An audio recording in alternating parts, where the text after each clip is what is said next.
अस्सलामुअलैकुम नाज़रीन, मैं हूं सलवा हसनैन और आप देख रहे हैं सूर्या न्यूज़ HD।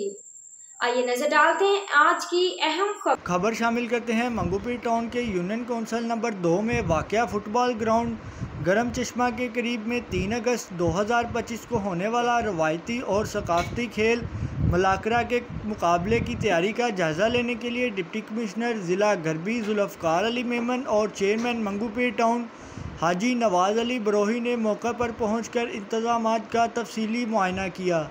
दौरे के मौका पर vice chairman Manghopir town Rana Mohammad Arif, सदर Pakistan Peoples Party district west Abad Satti, information secretary Peoples Party district west Ali Akbar Chelu और मारूफ समाजी शख्सियत आज़म मेंगल और शकूर मेंगल भी मौजूद थे।